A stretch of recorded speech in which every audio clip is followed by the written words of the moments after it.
Some people have said that they're going to make up their mind.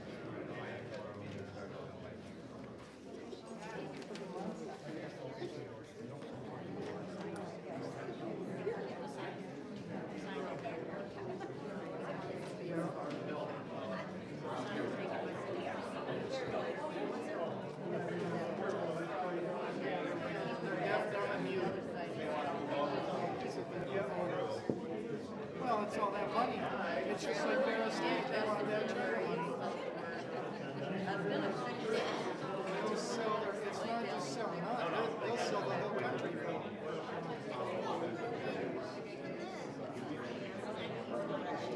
In 10 years, the technology will be obsolete. They'll be moving on to hydrogen or nuclear or something, probably hydrogen.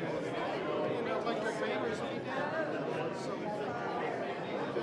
and then they'll be like down there in little town of St. Louis, down by Wyoming, where they got pumps around their place.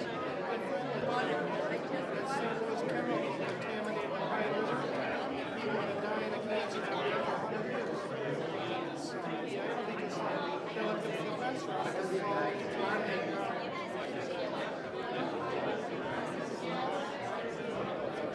No, they just want that fast money, fast money.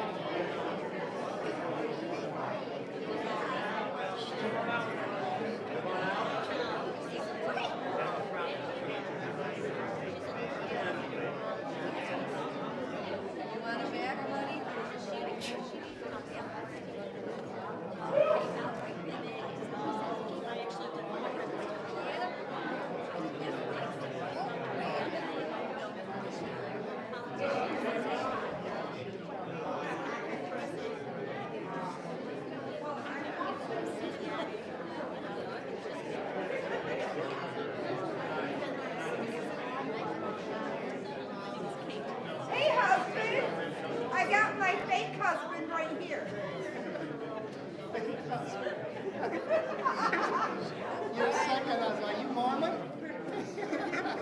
We can change our name too. That might be handy if the government's out.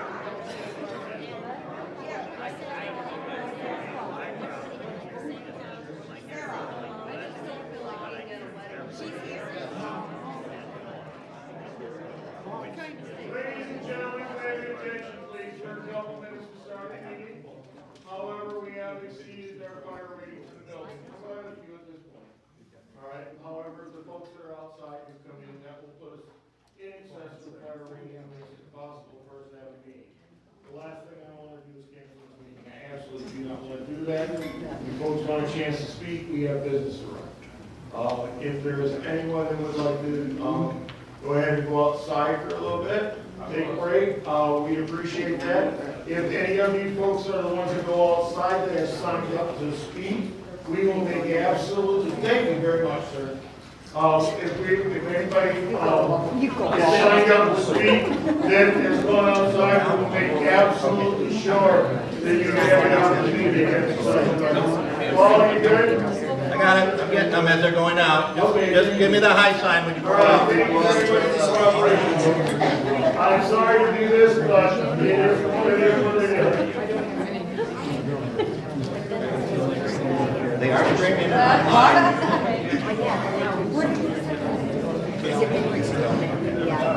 right. Down 103. 103.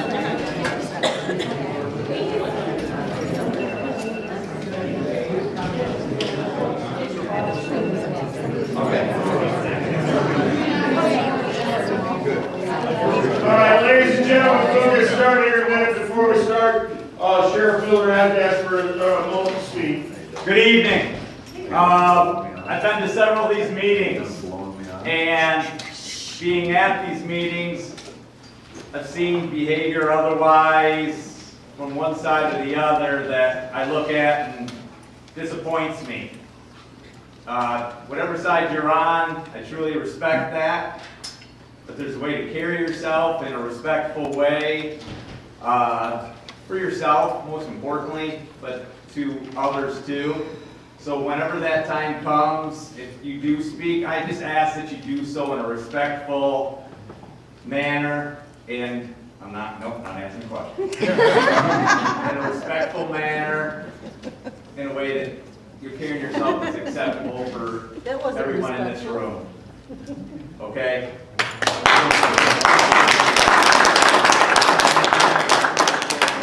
You folks in the back, I think you're supposed right here through the windows. If you would take a second to crank those windows open to hear a little bit. Okay, it's 7 o'clock, so we'll get started. Folks, if you would go ahead and silence your phone. Gentlemen, your hats on, please. Pledge of allegiance.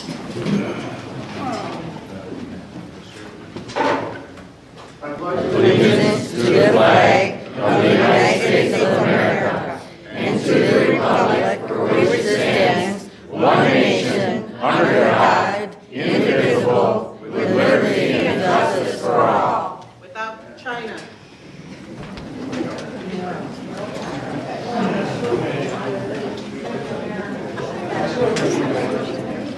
Without the chai cups.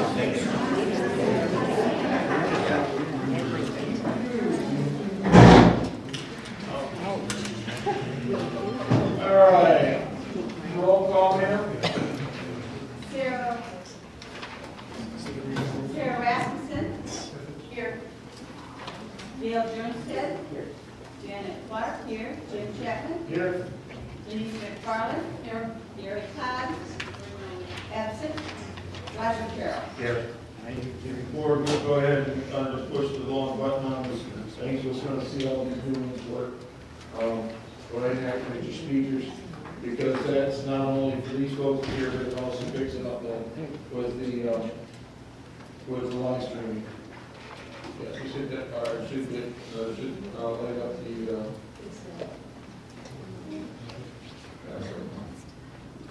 Eric, thank you.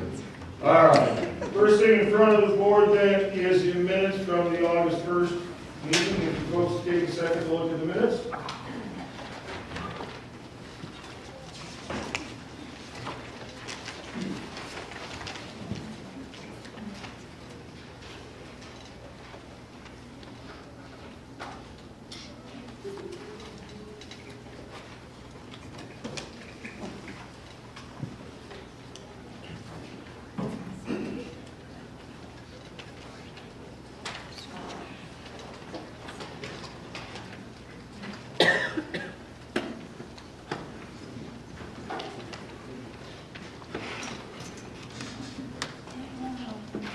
Is there a motion regarding the minutes?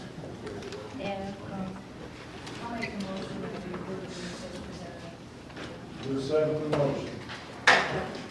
Motion and second to approve the minutes. Is there any discussion? All in favor, aye? Aye. Opposed, same.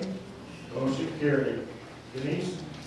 Balance in the general fund is of September 7th, $461,220.59. And balance in the sewer fund as of September 7th, $604,500.53. Any questions for Denise? We cannot hear her. We could not hear her. Is there a motion regarding the financial report? So I make the motion that we accept the general fund report, $461,220.59, and the sewer fund report of $604,500.53. Is there a second to the motion? Support. Motion support, any discussion? All in favor, aye? Aye. Opposed, same. Sewer report, you folks should have a printout in your packet for August 1st through the 31st, 30 days, reading at 2647, 61,930. Bill, total flow of 771,510. Average daily flow of 25,758 kilowatts per month to 11 kilowatts year to date, 29.0. Is there any questions the board would like me to relay to sewer superintendent? Seeing none, Don, did you make it? Yeah, Mr. Cruz has generously offered to come in with a legislative report for us. Do you want me at the podium? Wherever works best for you, sir. If everyone asks that you go ahead and push that long bar on there, that will turn the lights on the base, and that will make you live. I think so. Everybody can hear me? Great. So I apologize. I'm not used to having my back to this, but here it is what it is. So my name's Tom Kuntz, and I'm the state representative. I have Clare, Osceola, Mecosta, and a sliver of Lake County. So I represent 48 townships and 11 municipalities, and I have committed to attending a meeting at all of them this year. So that's what I'm doing now. I'm about halfway through my 59 meetings. So this is by far the largest meeting. Usually there's about 5 of us in the audience. So however bad you think Lansing is, I'm here to tell you that it's worse. We passed an $82 billion budget, and we had about 90 minutes to read it. So my view of government is this. I think people should be able to come here and ask questions. I love seeing the crowd. I think we should have more people involved in local government. When I say I was involved with Grant Township, I want to be very clear. I mean Grant Township, Clare County. That is Jay's Sporting Goods, not Grant Township, Mecosta County. So I'm on a couple of committees, transportation, labor, oversight, and ethics. We are working on Proposition 1, that is the financial disclosure. We haven't done much on it, but by law it has to be done this year. Again, the presidential primary, that comes up very often. The law has been passed and signed in by the governor to make the presidential primary the 4th Tuesday in February. However, and there's always a however in Lansing, however, we don't know when the law is going to take effect. It depends on when we adjourn for the year, and that is not up to me. So if they adjourn us in time, end of October-ish, you're the clerk? When do you need to print ballots by? I guess that's a question. I don't mean to start asking you questions, but. They're printed through the county, so by the 23rd, I think that we have to have the ballots. Of December? Well, no, excuse me, I'm thinking of November, so. Okay. So anyways, when I come to these and they ask me a simple question, when is the presidential primary, I genuinely can say I don't know.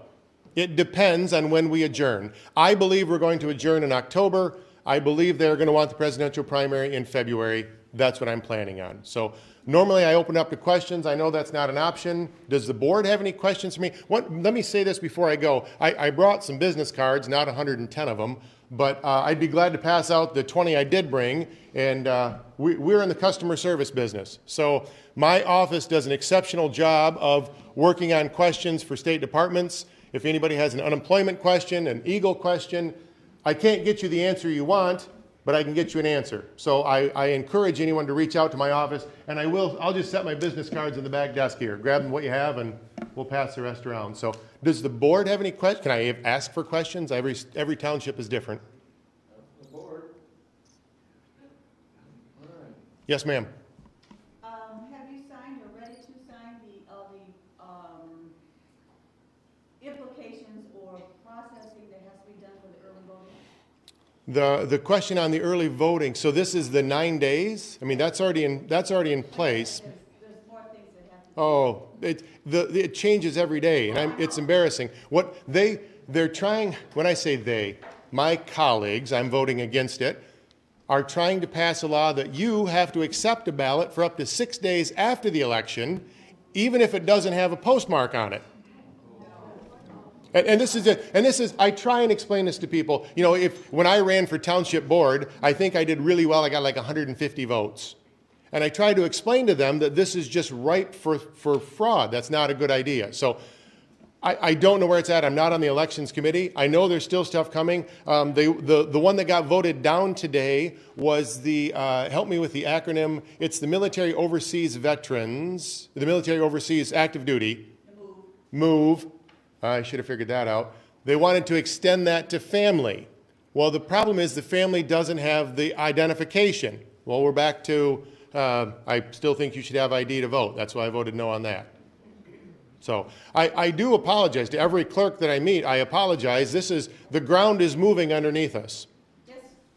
So I understand it's a hard spot. Like I said, it's embarrassing to stand here and say, I can't tell you when the presidential primary will be. But it's not up to me. You understand. Understand. So thank you very much. Thank you, sir. Thank you for your time. Turn this off. Look, I believe it on. Oh, I don't know what I did. Okay. All right, well, we went off. Okay. Thank you very much.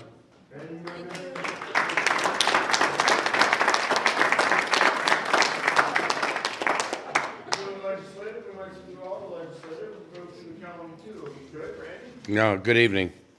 Not much to report this month. The board has received a letter from our administrator, Paul Bullock, that he is not seeking a contract extension. So next summer, he will be retired. So the search will begin. Secondary to that, recently the jail was hit by lightning, wiped out about half of the air conditioning and the control panels, so all of those had to be ordered and replaced. But as far as county news, that's pretty much it in a nutshell for this month. So I appreciate your time. Any questions from the board? All right, thank you much. All right, concludes that. Next thing is the old business.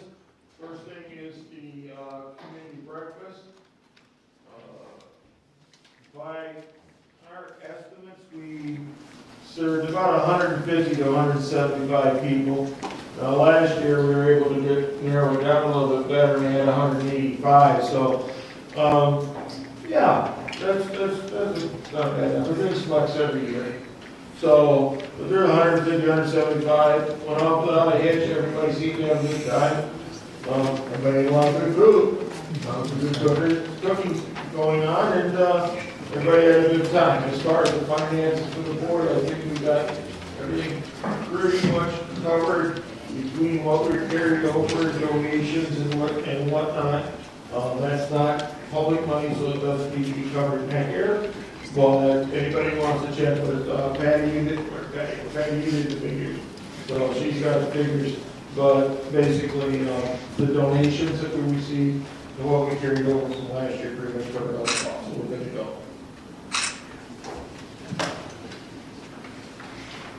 Next thing on the old business agenda is the sewer engineering authorization. We have submitted the sub-grant for our sewer improvements. They are approved, but levels of bureaucracy that have got to finish signing things, so that hasn't quite been done. But they have been approved, just not all signed. At the recommendation of the right place, we do want to take up the question of engineering.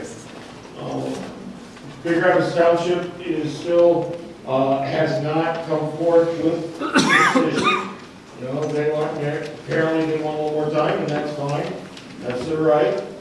But it's a recommendation to go ahead and get started on the engineering. So what I'd like to do is approval for the board to get Police and Vanderbrink started on designing the line along the north side of 18 Mile Road. If I have the assurances that if Big Rapids Township chooses to allow the use of the line on the south side, so we can save that $2 million, then any engineering costs will just be rolled into the 1.2 it cost us to do the lift station. Those of you that aren't familiar with it, the chart is up there. The red dot that you can see is pretty close. Yeah, I got a pointer, thanks. Oh, thanks. I cheat. Taught high school to me and college. But yeah, that red dot right there is approximately where the pre-treatment plant will go, and so they'd be hooking onto the line about there. And either we can hook into Big Rapids Township's existing line, which is along the south side. It actually goes down in notches like that. You've got a better map in your packet. All right, or we will have to lay a line from there along the north side over to 205th up into our lift station there. But we'll hopefully we'll know more from the Dropbox Township by next month, and so I'll bring back to the board better information what we want to do as far as authorization of the full start on the project. But what I'm asking for right now is tentative approval to get the engineering started, because there is time limit on this thing. Did we start the engineering? The design work now, they'll get the engineering, the design work done, starting probably next week. For the station itself? For the station itself and the line, along the north side. That's gonna be a long-term process, but they'll getting started on it. Now, they will have, I have asked them to do a preliminary, drawings and so on, and bring to our board next month. When we talk about the actual approval of putting it in, when we know better what we have to have put in, and then we can make better decisions on that, but, we do have to get started on the design. So it's just preliminary? Preliminary approval to start the design work on the, sewer extension on, 18 Mile Road, from the lift station along 18 Mile Road out to approximately across from the airport building.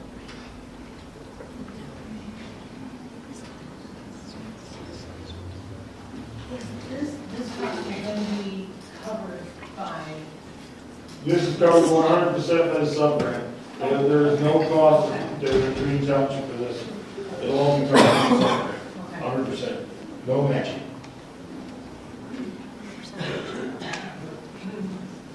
so you want a motion I need a motion to approve, start the design with Liz and Vandenberg? with Lisa Van Brink, who we chose a while back. I'll make that motion. Is there a second to that motion? I'll second. Motion second. Is there discussion? We're gonna start to put in some money in this line item, that's still spending money, so we probably better do a roll. Okay. Rasmussen. Yes. Junstead. Clark, yes. Chapman. Yes. McFarland. Yes. Todd. Absent. Carol. Yes.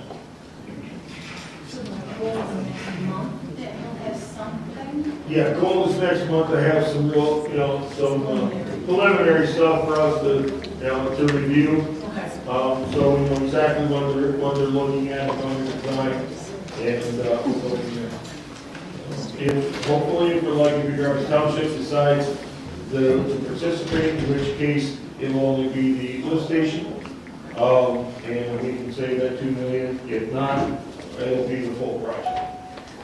Okay, is there any other old business on that? New business. First thing on there. Janet, we need to talk about what we're going to do as far as next year's election with the state mandated early voting. We have a couple options. Janet, you want to explain? You probably do that. Yes, I've been to several training discussions pertaining to this, and with the Bureau of Elections and with the county. And the early voting is 9 days that we have to have the ability or capacity to have open for voting for 9 days prior to every election, state and federal. So that means that if somebody wants to come in early and vote and put it in the tabulator, they can do that. And we've discussed some, I went to Traverse City and had some discussion with the Bureau of Elections this last week, and then I had went to the discussions at the county building with the clerks of Mecosta County. And we received a early voting estimate, because we don't have any real good numbers yet, because everything's got to be decided upon, and there will be some funding from the state for these this projects with the early voting, because you're going to have your own tabulator for that cannot be used in the regular elections. You're going to have to purchase a new tabulator, and there's a possibility that the townships could opt to go on their own, at their own jurisdiction, for early voting, so that your constituents wouldn't have to drive, say, to the south end of Big Rapids or wherever that the county would want to have that early voting jointly. And I've gone back and forth on this, and I've talked to the different townships in the county, some of them, and some of them up at Traverse City from other areas. And my suggestion is that we are able to, and we would be able to, handle our own early voting here at the township. So if someone wanted to go in early and vote early, vote their ballot and tabulate it early, 9 days before the election, that would include 2 weekends, but we would have to employ. And like I said, there is funding from the state for this. And there's only so many dollars, and we don't know what we're going to be getting, what they're going to pay. But, so we did, there was an estimate that was prepared that they gave us at the Mecosta County clerk's session. And if you, let me just list some of the things that you would have to be paying for. This is another, just like another whole election that you're holding. You know, we have a regular election that we have. This would be, you would have to have your tabulator, and you'd have to pay for all of it. That would be funding. You get some of the funding from the state. Now, at the state, when they said some of the funding, there's like they said 30 million that there would be for the whole state. So it depends on their decisions on who's going to get what monies for all of this. And we've estimated, now this is just an estimate of what it would cost us to run an election for early voting, and that would be $12,374. But this is only an estimate. We don't really have good, accurate costs. We went by Isabella County, they did some calculating, and it doesn't matter if we go with the county or if we stay here and do our own, for our own people, so they don't have to drive, you know, the far end. It would be from up on the Grant Green section, all the way, if the county has it down at the county services building, then that's what they indicated. So I think we can handle it, and I really don't know how many people are going to want to do early voting. We don't know that. So I think that we should do it here. That doesn't mean that it would continually have to be that, because maybe we have a big turnout of people that want to vote early, maybe we don't. So we'll have to, this is a work in progress, and so I think that we should try to have early voting here. We can handle it.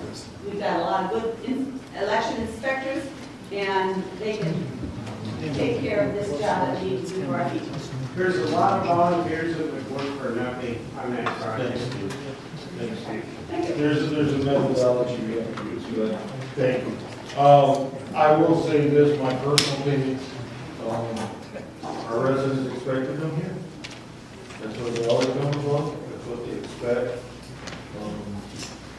This is their opinion, and I think this is probably something that is it's going to cost us the same either way. All right, pretty much the same. And my personal opinion is that people just come to their own township. I know a couple of other townships that already, they haven't necessarily voted on it, so I'm not going to mention names, so that's not fair to them. But I know from informal private discussions, there's at least 3 or 4 other townships that are looking at taking it on themselves also.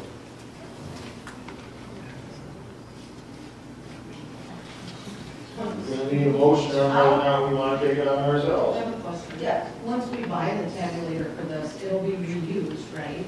For early voting, or you have to buy a new one every No, year? that'll be reused for early voting, yes, Okay. because that early voting tabulator cannot be used for a regular election. So you have to have separate tabulator for that, that's what's in the. So some of these things are one-time usage fees that just to get it set up to do the early. Okay. Yes, yeah. It just can't be used during the election. Correct. And there's regulations for all that the state is going to use to place with this. We don't have control, they do. Other questions? Okay, well then what's the pleasure of the board? I would go, what I thought, I moved that Green Township, Charter Township Board intends to maintain as an early voting site that is required for all state and federal elections to be held at the Green Charter Township Hall for our township residents. I'll support. Motion and support, discussion. Right, Dr. Money, so roll call. Rasmussen. Yes. Tuesday. Yes. Clark, yes. Chapman. Yes. McFarland. Yes. Gary Todd, yes. Carol. Yes. The next thing on the agenda, we will not be handling Crown Castle Metro Act. Crown Castle is a large producer or installer of towers. They indicated their intention of putting some small cell towers up in our township. They need a Metro Act. However, I had our IT people review the application, and I think we had, what, six deficits within there. They failed to provide certain information they're required to. They've been notified that they need to complete that application. I have no reason to believe that they won't. I figured that they'd have it by tonight, so I went ahead and put it on the agenda. But lacking that, this issue is not right, and I'd ask it to be tabled.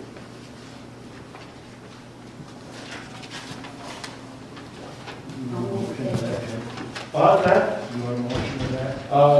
Janet just made a motion, it needs a second. So you reached out to them? I reached out to them, I sent them a detailed email. The first thing I did was, they sent us a letter, the cover letter talked about the city and the village and not referring to the township, and I laid out for them the jurisdictions involved, and they very quickly got back to me with a letter with the correct wording.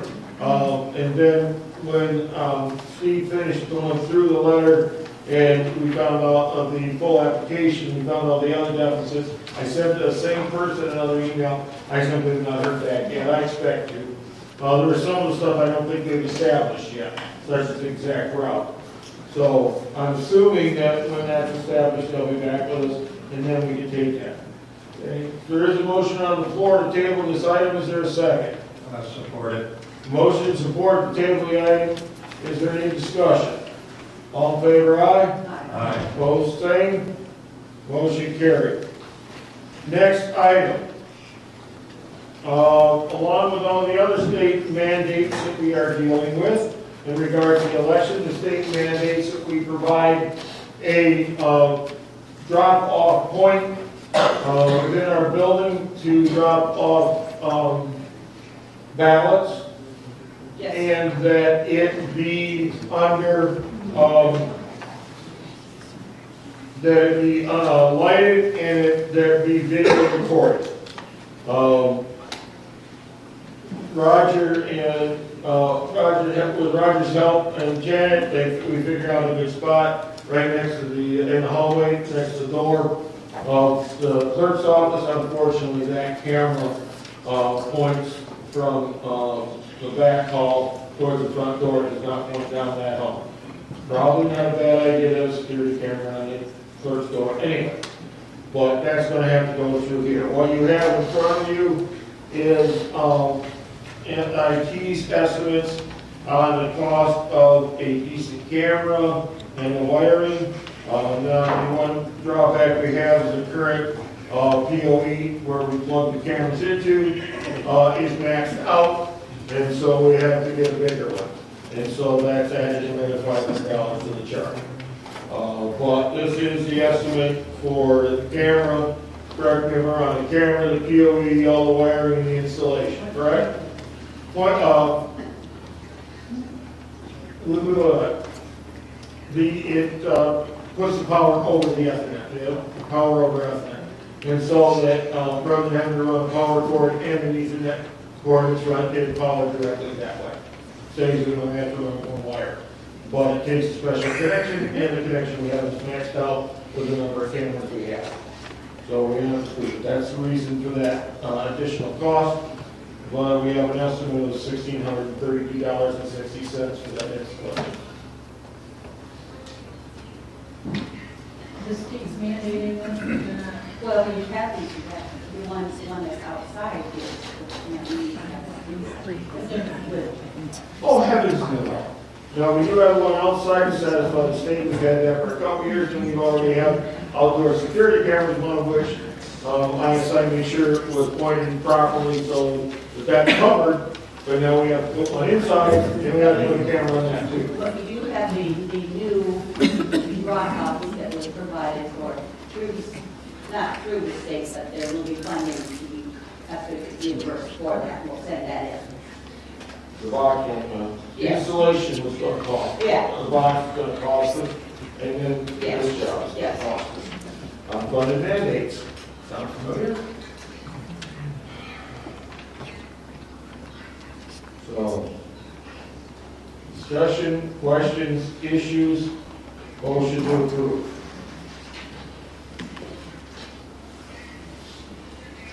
I make a motion that we approve the cost to put in a camera for the purpose of the Dropbox.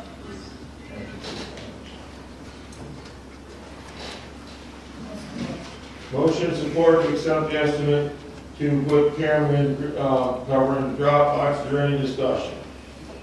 Any other questions? Once again, unfunded mandates. Roll call, ma'am. Rasmussen? Yes. Jernstedt? Clark, yes. Chapman? Yes. McFarland? Yes. Todd? Absent. Carroll? Yes. Thank you. Okay, the next question is a resolution in regards to the, our pension plan that's recommended by the pension people in Utah. Yes. I talked with them, and our pension plan has been in place for many years, and it's been fine the way that it was. Now that our new trustee has been appointed, and when there's an appointment that's not worded that way inside, or in the document with the pension plan, so that we need to have that wording added to it. And that's the technical people saying that we need to add that to the language, that it's not just elected, but it's also appointed.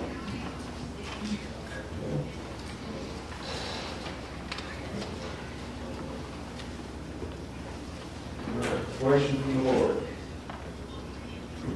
Pretty much straight up, we want wording to match exactly the situation. Currently, conditions being what they are, I can understand that. Is there a motion to amend the wording as presented to include appointed officials along with elected officials? Is there a second? I'll support it. Motion and support, is there discussion? Hearing none, all in favor, aye? Aye. Opposed, same?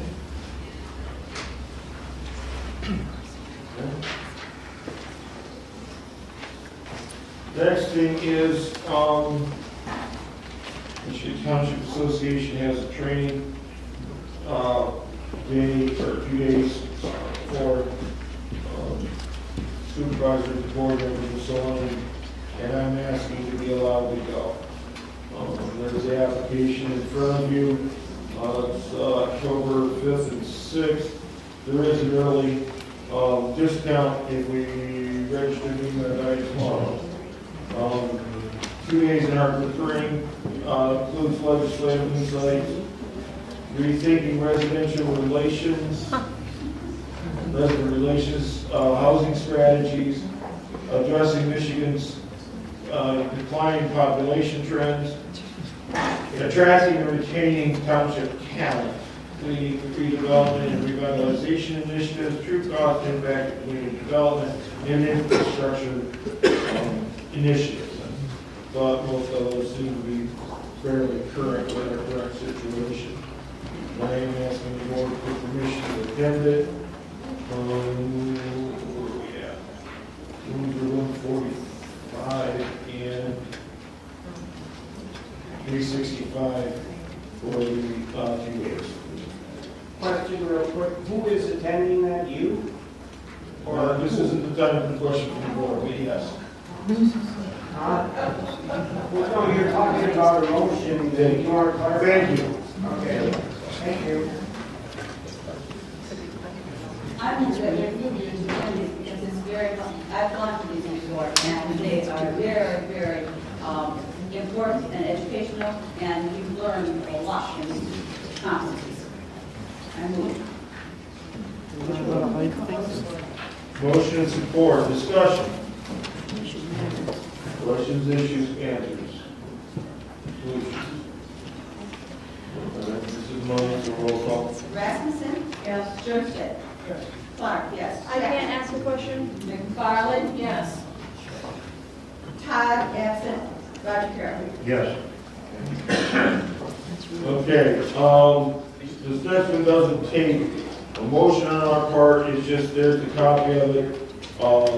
County clerk, under her right for the November 7th election, has declared herself the clerk of record for this and has appointed the proper terms appointment of impartial public officer and elected commissioner.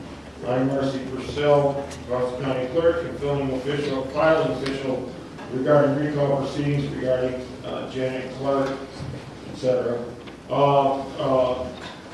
Having duties regarding said recalls, we hereby appoint Michelle Lewis, Deerfield Township Clerk, as an impartial public officer, having knowledge of election laws and discharge of duties which are otherwise be done by the Green Township Clerk.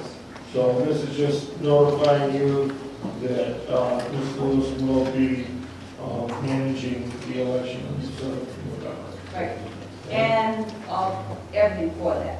Yeah, she'll be in here before that, she'll be handling everything in regards. Correct. Everything we, on it, go forward and talk. All right. Anything else, new business before I get to the last issue? All right. I deeply regretted receiving this. However, for the board you have in front of you, the resignation, tendering of the resignation by Trustee Gary Todd, stating due to recent change in my health, I'm submitting my resignation as Green Township Trustee. I want to thank all who supported me during the tenure and hope that the township continues to grow and prosper in the future. As a lifelong Green Township resident, I think it has been a privilege to serve in the capacity of trustee for over 32 years. Between him, his brother, the rest of his family, my God, how long has it been a town on his board? 50 plus? Oh, one. Well, more than that. Parents before that. Yeah, 75 years. But he's helping what it is, he's offering resignation. This would be, first step is for the board to review this report, this tendering of resignation, and by action of the board accept it.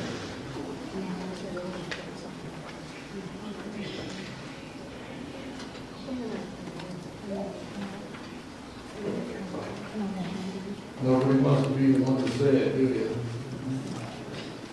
I make a motion that this board accepts reluctantly the resignation of Gary Dean Todd as trustee for Green Charter Township. Is there a second to the motion? I'll second it. Discussion. All in favor, aye? Opposed, same. Motion carried. As was explained before, the procedure as set out by state law is that this board has 45 days in which to fill that position by appointment. After failing to do that in those 45 days, then the county clerk may call a special election to fill it. What I intend to do is I have the names of those folks who offered themselves last time in the Pete's position. Not right now, but later, tomorrow, whatever. If there's anyone else who would like to be put on this list, you're welcome to call, and talk to me. I will put any of those names on this list that are valid, people within Green Township voting residents. Okay? And approximately 30 days from now, the October meeting, we'll review those names and make a selection. If that's satisfactory to everybody. Okay.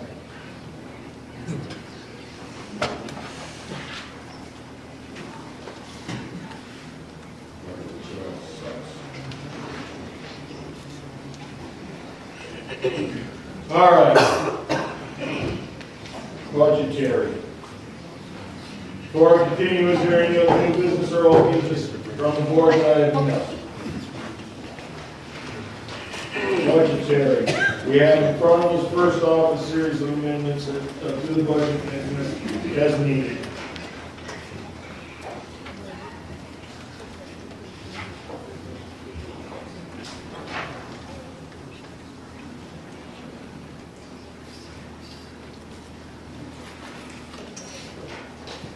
Do I have a motion for the board regarding the amendments? I'd like to make a motion on the budget amendments. First, copy machine contract amendment is $1,350. That'd be taken from printing and publishing. Next one is capital outlay software, $700. And that is taken from the small fixed assets. The third one, the general fund, is election office supplies of $100, and that is taken from election postage, of $100. And then in the sewer fund, operating supplies of $200, and that is taken from repairs. I so move. Is there a second to the motion? Motion and support. Discussion.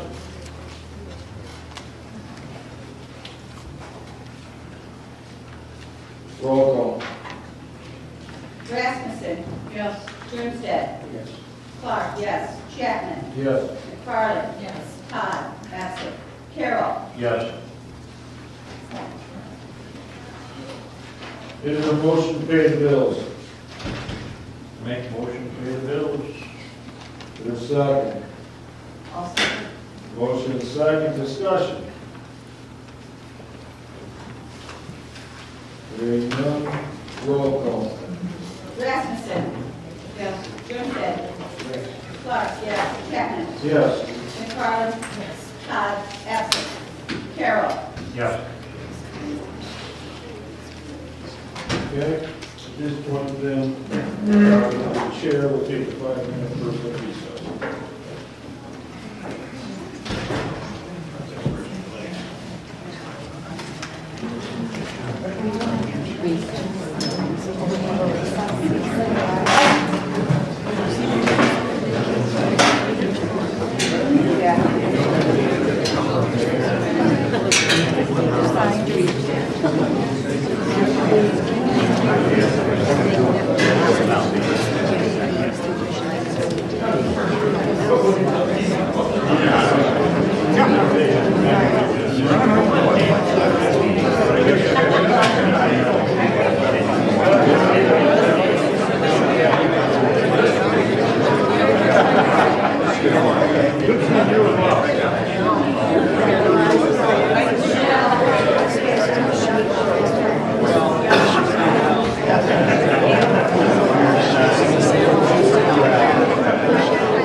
best of luck there. Oh, there you go. Yeah. Well, that'll be work. Hasn't been so bad. I've been to worse meetings. And she said, well, that's what she said. Exactly. This way. Oh, okay. I will.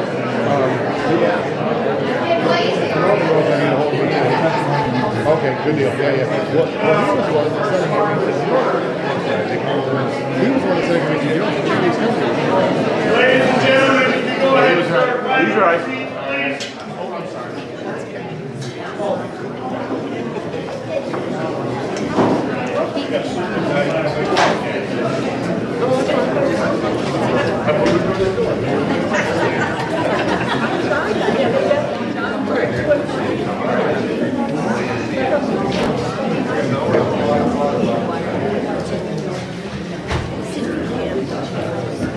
All right, we all set?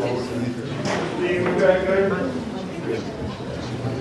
Let's go ahead and go right down the list then. We good, Brent Mason? Brent, you're out first. Thank you.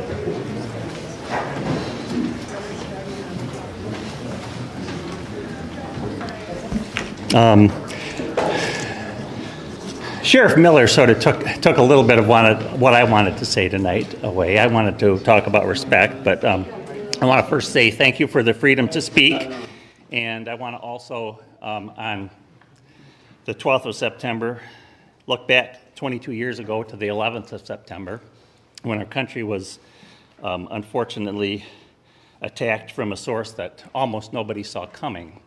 And I'd hate to see anything like that happen again in my lifetime.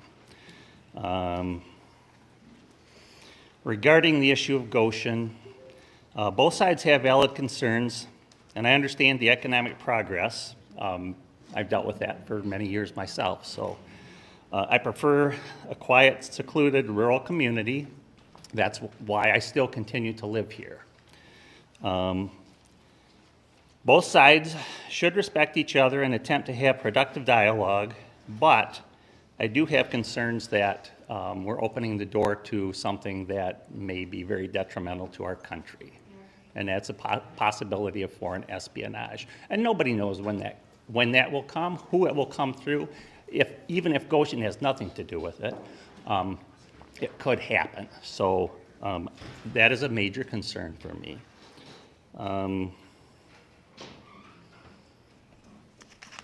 I appreciate your time tonight. I appreciate the job you do. I know it's a thankless job, and so thank you very much.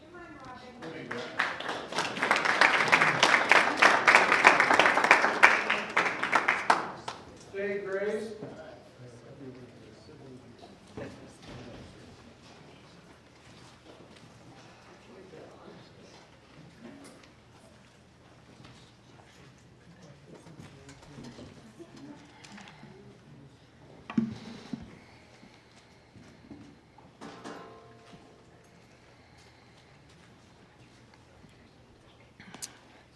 My name is Faye, and I am a Mecosta County resident. Let's start off by talking about the environment. Goshen has a history of prioritizing profits over people and the environment. They have been exploiting resources without any regard for the environment or coercing and child labor. This area's natural beauty is one of the greatest assets. We love our rural quality here in Mecosta County, and we need to protect it from harm. A battery component plant isn't quite a meadow filled with wildflowers, is it? With all the chemicals and industrial processes involved, it will irreparably damage the landscape. Secondly, traffic. You know what they say about Michigan. If you don't like the weather, wait 5 minutes. But if you don't like the traffic, you're out of luck. Build a massive battery plant will undoubtedly increase the number of trucks, cars on our road. And if you thought driving now in rush hour was bad, just wait until the proposed 2,000 plus Goshen employees start streaming along with the semi-trucks. We might as well change the name of this town to Trafficville, Michigan. Now, let's talk about jobs. I get it. People want more opportunities here. But is a Goshen battery component plant the right kind of opportunity? Sure, they might promise us jobs, but what kind of jobs? Will they be union jobs? Will they be great benefits? Will they be the kind that require hazmat suits and constant supply of aspirin? Will these jobs be here in 5 years, or will they be automated? People may want jobs, but not at the expense of their health, well-being, and our rural landscape. Let's also consider property values. We've worked hard to build our homes, and we've invested our money, time, and love in them.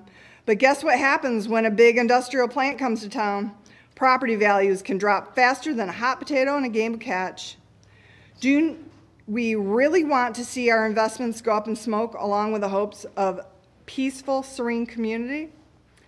Now, let's not forget noise and light pollution. You know, that lovely sound that the industrial machinery humming and clanking away 24/7. Forget about those quiet evenings on the porch, listening to crickets and looking for the stars. Get ready for a new soundtrack of our lives, the sweet symphony of semi-truck engines braking and factory whistles. It's like a lullaby for insomniacs, isn't it? Furthermore, Goshen's data-centric approach raises serious privacy and security concerns. We have a right to protect our personal information and digital integrity. Inviting a company with CCP ties could jeopardize our privacy rights, personal and as a nation. In conclusion, though Goshen may promise economic growth, we must weigh the potential costs. We must consider the environmental impact, potential harm to our local businesses, privacy, and security risks, and potential disruption of our community's culture. Let us prioritize the well-being of our community and make decisions that align with our values.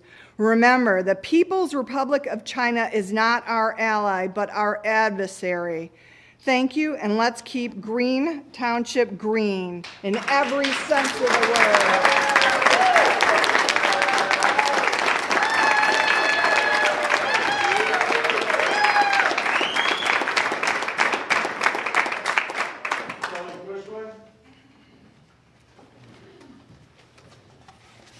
Kelly Cushway, Ash Drive, Green Township. In the last meeting, I was publicly attacked by Stephen Belfus, also known as Steve Masters. I sat there and took it because it was not my time to speak. Now it is. He was here upset about me digging into insurance coverage required from ISI to protect the township's interest. I went to their insurance agent and found that no workman's comp, no liability, and no property casualty was in effect, even though Jim Chapman assured me that there was coverage. Our township was at tremendous risk from multiple fronts. And I've talked about this issue before, but to briefly review, there is an internet company operating out of the basement that pays no customary overhead like other for-profit companies do. They don't pay property taxes, they don't pay heat or air conditioning bills, they don't pay phone bills, they don't pay for mowing and snow removal, and they don't pay for maintenance and upkeep. They don't pay for any rent either. Additionally, this company, ISI, is using hundreds of thousands of dollars worth of township-provided infrastructure for their financial benefit. The township has 4 antennas, for those of you that are not aware. These township officials have approved expenditures on behalf of ISI for many, many years. In fact, since I left the board 2.5 years ago, they have gone on a spending spree for ISI. They spent $70,000 on 2 new towers. $6,000 was spent to lease the tower sites.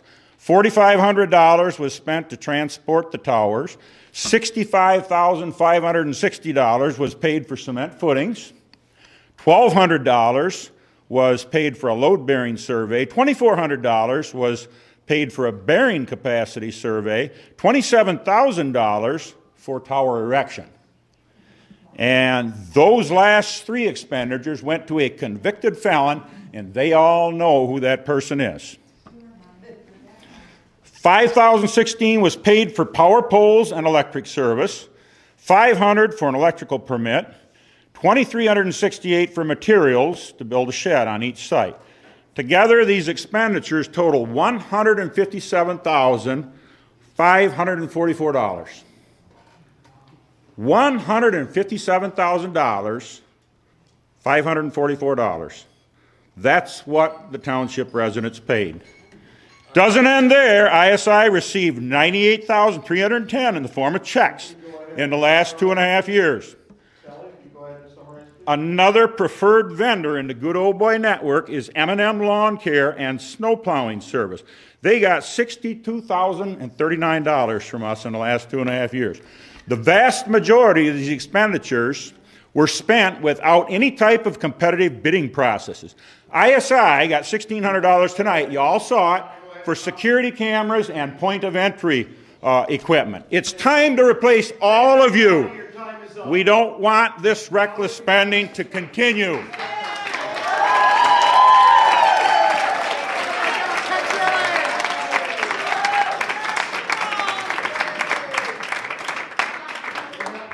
Yeah. And now to correct a few See, Fair State? There was zero township funds for any of those towers that was done with money received through via COVID that a lot of other townships used on just small stuff. When we got the money, it became township money, Jim. It is township money. Could have been spent on roads, could have been spent on sewer. Could not have been spent on roads, Kelly. At the time it was spent, there were specific limits put on it by the state on what it could and cannot be spent on. And we could not do it. As for M&M, we are paying them the same contract we paid them 5 years ago, and everybody else is raising their prices, and M&M is not, and therefore we stuck with M&M. Thank you.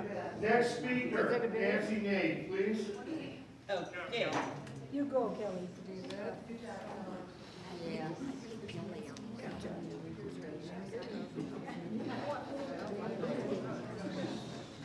It's supposed to be a comment session, not from them, from me.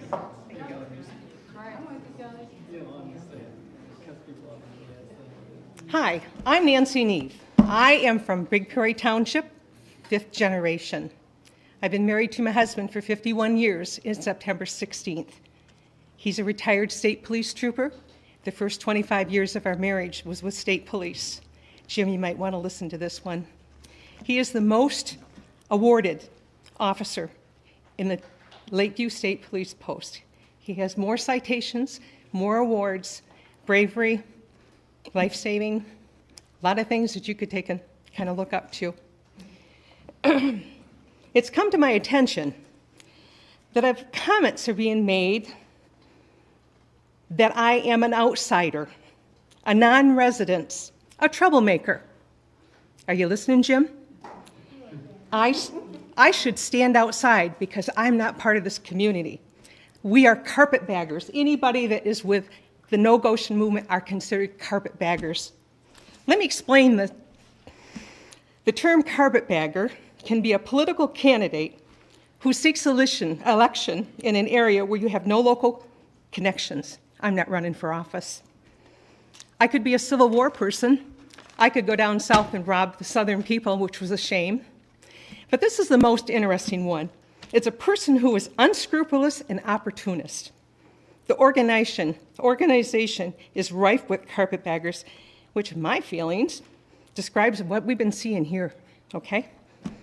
The outsider, troublemaker, my tax dollars are being spent here. I have every reason to be here. I am not an outcast. I am not a troublemaker. I can, as a citizen of the state of Michigan, protest.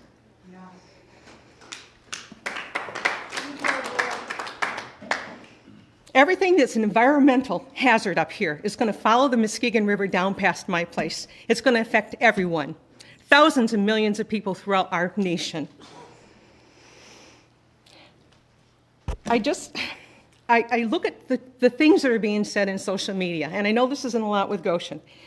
People need to be careful because a lot of the nasty little comments that are being said could put somebody in a defamation of character lawsuit.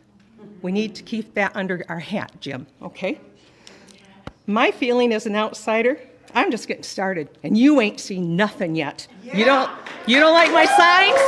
I'm bringing more. We are all one in stopping the CCP and the projects around our country. I want to God bless everyone here, and God bless America.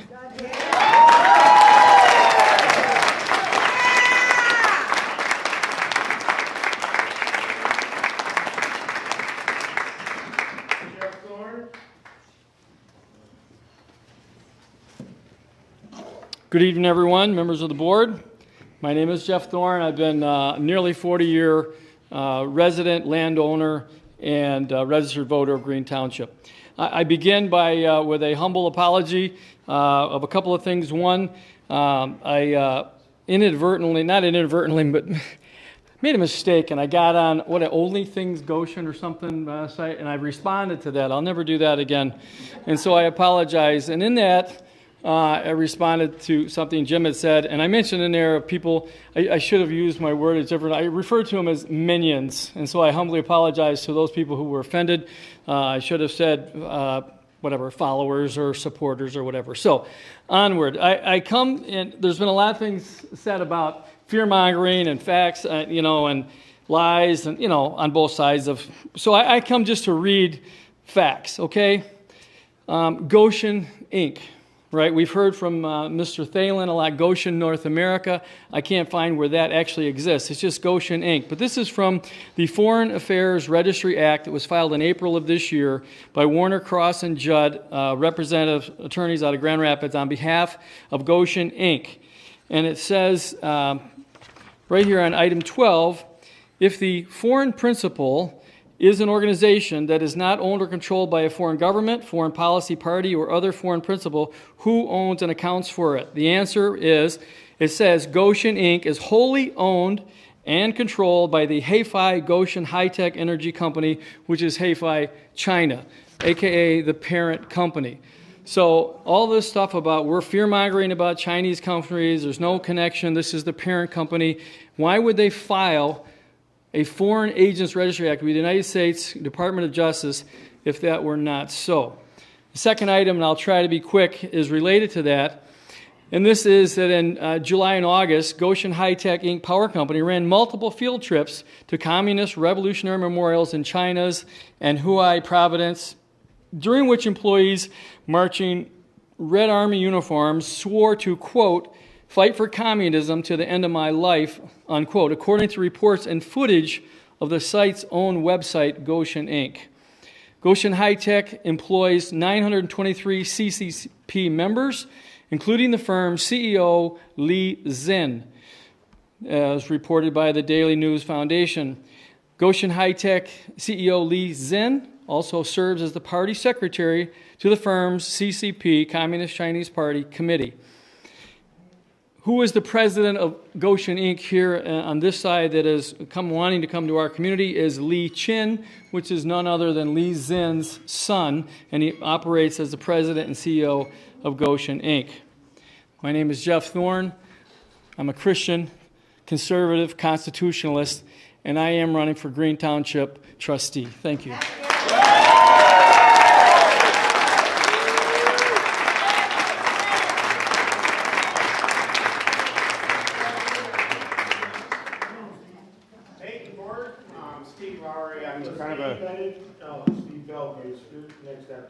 Oh, you want me to give him room? All right. No, I'm okay with whatever direction. But anyway. Yeah, go ahead. Go ahead. All right. So, Steve Lowry, I live here in Paris, and I'm against Goshen, and I'm really upset. But first of all, I want to ask, I've asked for bylaws from you multiple times in writing and everything, and I've never received them because I think you use Robert's Rules of Orders here for your meetings and stuff? Oh, you don't. So that American flag isn't what they use, huh? Robert's Rules of Order are adopted by some townships. This township has never. And yours has stated that? Well, we follow it closely. It is not a formal adoption. All right, because Robert's Rules of Orders in your situations of resignations here says it's very clear about how to handle resignations, bylaws. First, always follow the society's constitution and bylaws. That's us, ours, okay? After that, follow the rest of this list as long as there is no conflict between the society's contribution or the bylaws. We don't even have bylaws that we've seen, so how do we know if we have problems? We do. Okay. The government doesn't use bylaws. Those are for organizations such as non. I'm just following Robert here. And He's run this country for a long time. Let him speak. Let him speak. okay, no, he asked the question, all right? Wants information? We all. Answer if you want. I'm good with it. Give me the bylaws, okay? That's all I want is your admittment. Bylaws, because that's not how government works, see? The other thing is with regards to the replacement or resignation. Yeah. It's designated by state law, and that's what we have to follow. Okay, and that's the point here, okay? Designate, and that's in your bylaws, I hope, because if it isn't, here it is. Fees. We can go through the things that mean nothing. Who accepts the resignations? If the member was elected or appointed by the president, the board, the executive committee, or the assembly, that's us, okay? The power to accept the resignation and to fill the vacancy returns to the electing or appointing entity. That is us, okay? Vote, not you. Motion to resign. A motion to accept a resignation is both amendable and debatable. That's what we're doing, okay? But it's amendable. And it is adopted with a majority of the votes cast. So you're out of the rules and the regulations. You may not use those, but your bylaws better say that, or Mr. Old Guy's going to change your rules. I don't care what the government does. You have to follow your bylaws, and I need to see them. Okay, last. What is all that green going all the way out to the road for? What is that sewer running all the way out to the freeway for? I won't ask it because you'll talk too long. The reason is you're going to change all that agricultural land. You're going to change all that agricultural land, and when you aren't reelected, it ain't going to happen. Okay, so that agricultural is going to become better things like a nice amphitheater for concerts and other things. We could have people grow vegetables. I don't care. The point isn't that. The point is you aren't going to decide it. Thank you, Jim.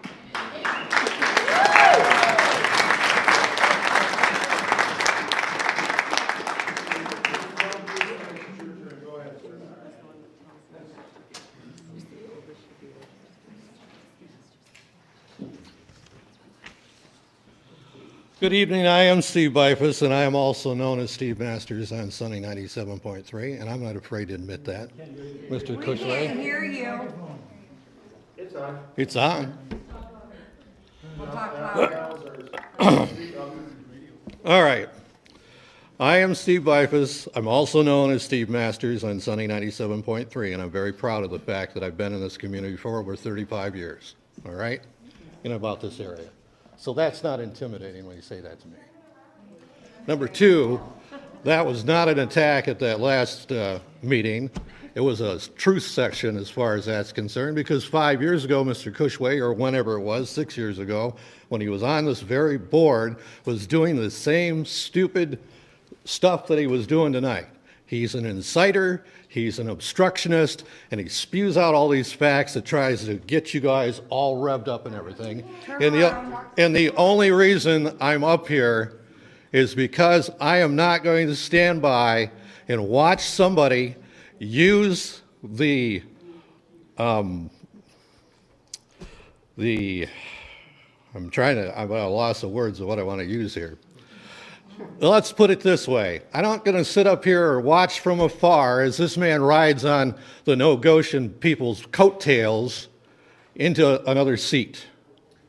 I can't push this any further than that. It has nothing to do with whether you're pro-Goshen or no-Goshen. This guy is using your momentum to ride in on an election, a special election, to possibly get back on this board. And you guys need to realize that. Because he's doing the same thing. He's doing the same thing he did before when he was on this board. And he'll do it again. And you guys didn't vote him back on the board the last time he pulled the same stunt. They don't vote, we vote. I understand that, but I can't turn around and address you guys. okay? Because you keep telling me to turn around. So anyway, one of the things he keeps bringing up is about the tower situation as far as the upkeep of the grounds of the towers. Now, I'm going to invite you all, because I stated the last time around, I've been an engineer for 45 years for the FCC. I've got all the accolades, all the awards, all the licenses, and the whole bit. Now, you go back, you get on the internet, you go to FCC or whatever you want to look this up on. It's called Title 47. It's Chapter 1, Subchapter A, Part 17 of the FCC rules. The CFR is the Code of Federal Regulations. You go through that thing, you read it from top to bottom, do it yourself, take the time to do that, and you will find that there's nothing that Mr. Kelly has been spurting forth on and commiserating, or whatever you want to call it, over the past years about keeping the grounds around the tower like a golf course. There's nothing in there. Nothing, nothing, nothing. He goes about and does these things, and he takes advantage of people that do not know that he doesn't know what he's talking about.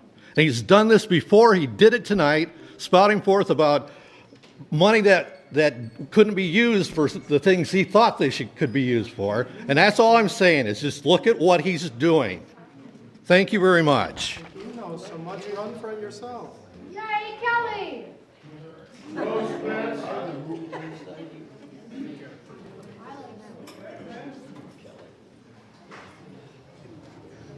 Well, everyone, I sort of talked back and forth with Mr. Chapman. I guess he got a little bit upset for me for keep on asking for the vote that we never got. So here is what we talked about. Here is what he told me what he thought about it.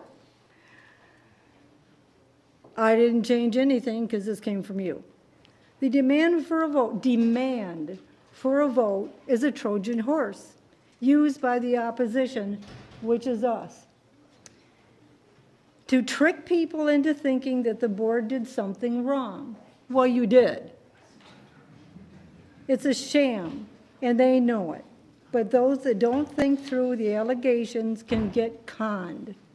So he's calling the people he's supposed to be looking out for cons. All because we didn't get our vote, and I've kept asking for the vote for months. You weren't going to give it to us that night intentionally, and you're never going to want us to have that vote. Enough said.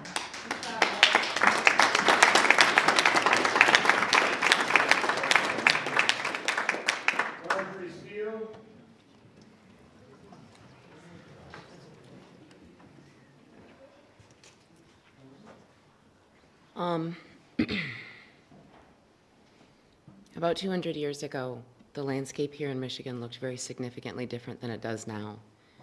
200 years ago, the landscape here in Michigan looked significantly different than it does now. What European settlers believed was wild and untamed space was a permaculture paradise that had actually been very carefully curated for hundreds and perhaps thousands of years by the people who lived there. The oak savannas were apothecaries, the oxbows were weirs to catch the mighty sturgeon, and of course the lakes and waters and the wood provided an absolutely abundant food source. Marshes were wild rice paddies. In fact, this landscape even provided abundant food for European settlers who lived in relative symbiosis with indigenous Americans the early part of the 19th century, and cleared out not only the indigenous peoples, but also the mighty sturgeon and the old-growth forests, dammed the rivers, and many other things. And this was in order for the lumber barons to come in, and for the big city developers, and for the fur manufacturers, and these effectively destroyed this permaculture paradise. It also did some extremely nasty things to the Potawatomi, the Ojibwe, and the Chippewa that I'm not going to take time to mention here today. Then, of course, 100 years ago, automotive came in and completely decimated the watershed on the east side of the state. The effects for which we're still feeling in the Flint water crisis, and as residents in Detroit still fight today to have their waters and their aquifers cleaned from the toxification. Of course, legislators are trying to make the residents themselves pay this, even though developers and corporations promised that they would clean this up after they were gone. This is the legacy that is invoked when people say that this Goshen project is the greatest opportunity this community has had in 100 years. This is the legacy of industrialization and violence and devastation that is being evoked. I understand that there are a lot of folk who have said that if this plant comes here, they will move. And there are a lot of folk who have already even put their houses up for sale. This is one of the hallmark traits of colonization, which is displacement. I don't have that luxury. I can't move the house that my father built. I cannot move the land that my grandmother loved. I cannot move the old growth forest that I have promised to protect. I am part of the land and it is a part of me, and I can no further separate myself from this land than I can separate myself from this body. I am my father's daughter and I will not be colonized.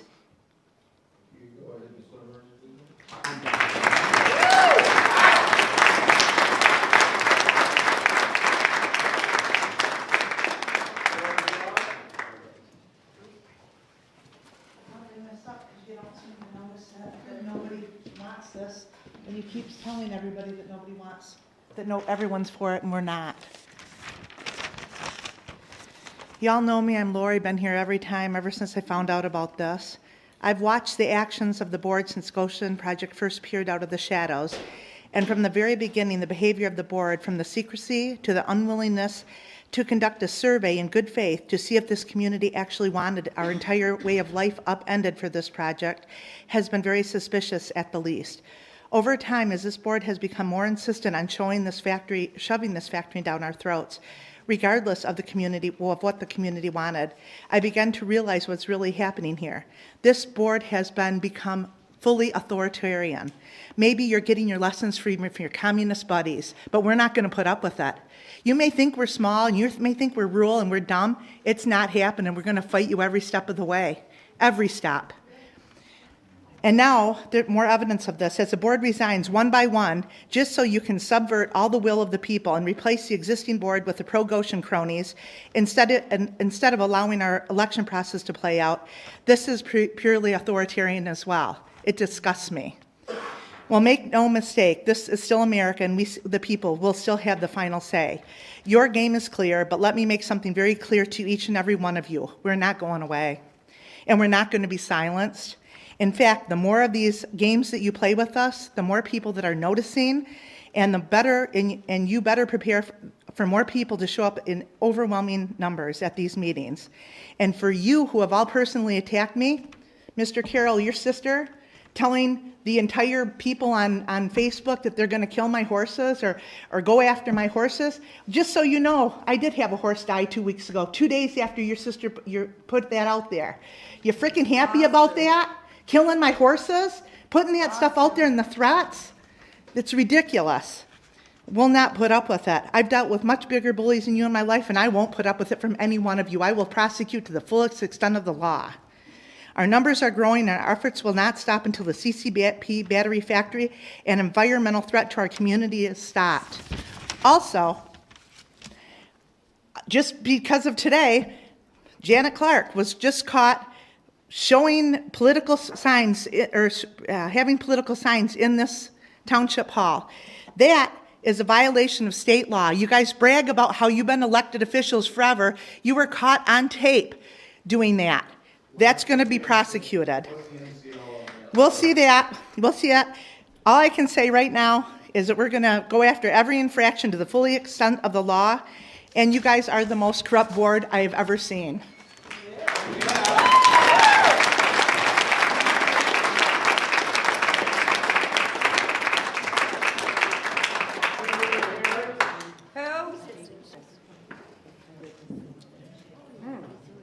Comment to Jim in regards to Lori. Well-behaved women never make history.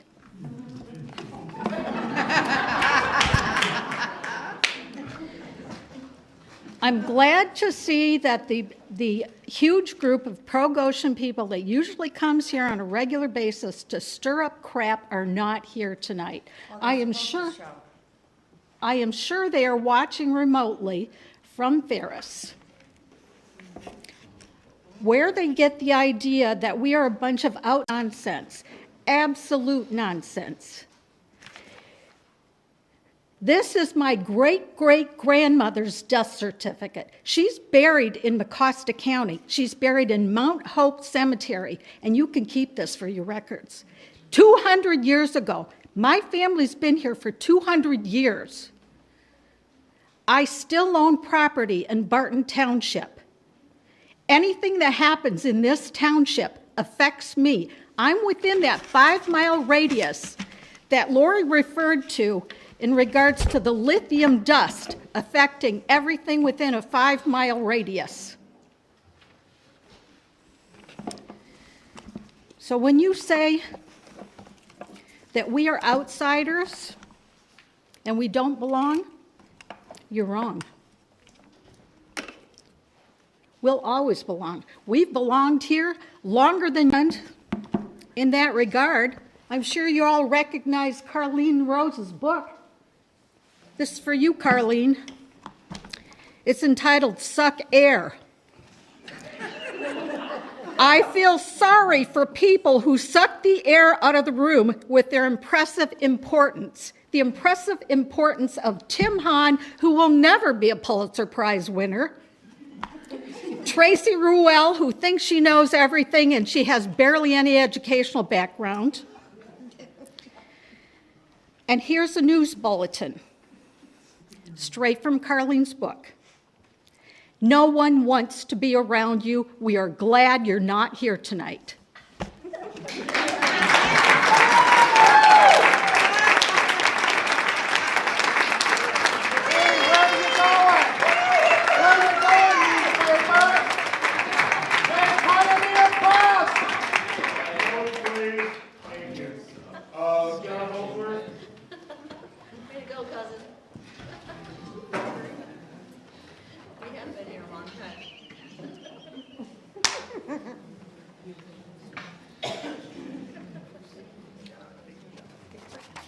My name is John Holsworth. I'm from Green Township.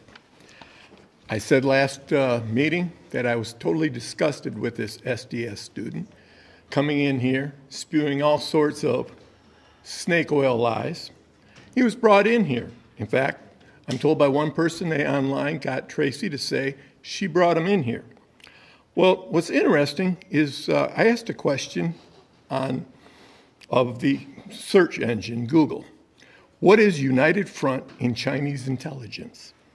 The answer, the United Front is a political strategy of the Chinese Communist Party involving networks of groups and key individuals that are influenced or controlled by the CCP and used to advance its interests. We know that this is a Chinese company. The Faravat says that, even though we were said last meeting, we're disinformation. Well, I got to say, what they're saying is a bunch of snake oil. Buy my Goshen snake oil. It'll make you take care of the poverty. It won't. It's going to take care of the homelessness. Well, the sheriff, he sat there and did a nice op-ed on the homeless shelter there. Half the people, aren't they, are from out of this area. You go, he just told me why the barrier is up there, but when we went past for Sunday dinner, there was fires on the trails and stuff. You've got this growing problem. They're bringing people in on that. That's not cool. But the thing is that these kids were brought in. I was just today told that someone tried to sign up early, and they were locked, and all those people were inside here, and they were denied on the last meeting.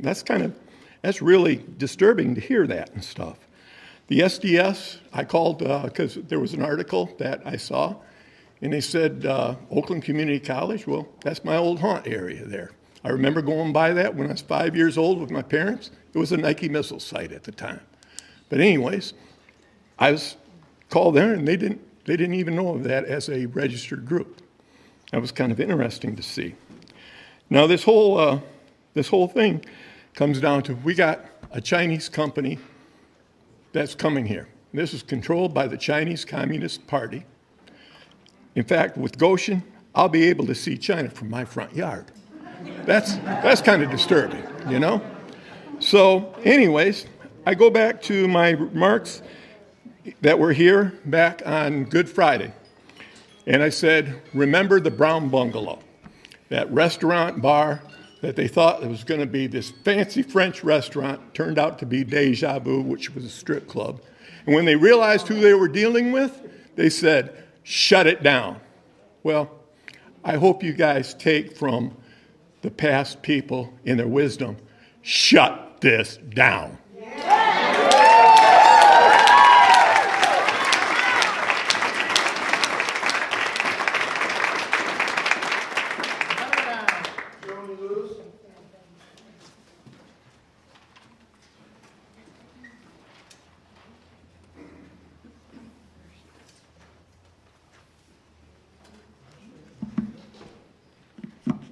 I always forget what I'm going to say, so I wrote it down this time. The reason you guys are up for a recall, I know it says for signing that agreement, but it's really for signing that agreement with apparently lack of the due diligence that you are required by law to do your jobs. And I say that without knowing how much time any of you spent in looking at that, because you apparently believed, Mr. Thielen, that this company had nothing to do with China when it has everything to do with China. He said he's going to be the plant manager. I'm pretty sure we're all intelligent enough to know that that's a step down, like way down from where he's at. But he thinks we're dumb enough to believe that. So you didn't do the due diligence before you signed that agreement, and apparently you're doubling down on that because the last meeting, with that development agreement, you couldn't vote on it as a finished agreement. So you just gave Jim the authority to finish it, sign it, and it's not even on your agenda tonight to see how that went. He thinks he was upset at the last meeting that his gentleman's agreement, gentleman's handshake, wasn't enough. And yet you gave him full authority to come up with whatever agreement he thinks. I can't believe you did that. This agreement's your last chance to protect your township from an international company. If you don't want to admit they're Chinese still, you can call them international.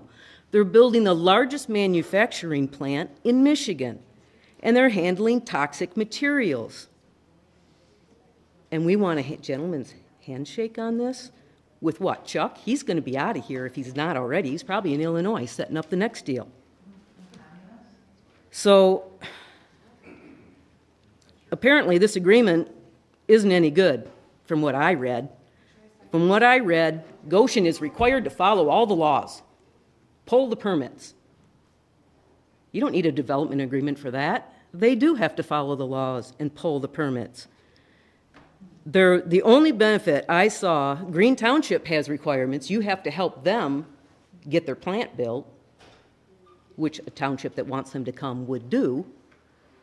But you have obligations, and they really don't have any that any company doesn't have. The best that they can see that they've given for you is payments for police, fire, and ordinance enforcement. It's not as much money as it sounds like. After 9/11, the government decided every fire department or area needed hazmat material. You probably remember that. I don't remember what the grant was, maybe $80,000, but this was 22 years ago, so at least double it, and that's all you're getting. And they got this nice big hazmat truck with all kinds of chemical suits, and they were all ready to fight chemical fire, except we didn't have any. And you don't use training, what happens? You forget it. All of the chemical stuff on that trailer had expiration dates. It all expired. They couldn't justify renewing any of it. It was a complete waste of money. Goshen creates a reason to have that. So now you do have to do that training. But they're only going to give you extra money one payment in 2024 and one in 2025. It sounds like a lot of money, but it ain't going to cover a whole lot. And then, yes, you do have an annual payment, $225,000. It's got to cover police, fire, and what did I say? Well, the summary is, if your lawyer, that's the best he could do on that agreement, he should be fired.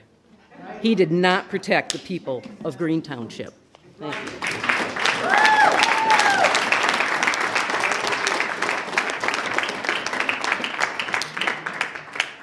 Apologize if I slaughter somebody's name. Teresa, is it Emschwad?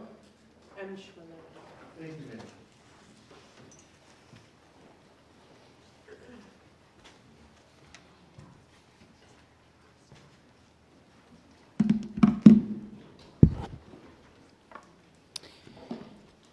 My name is Teresa. I'm from Newaygo County.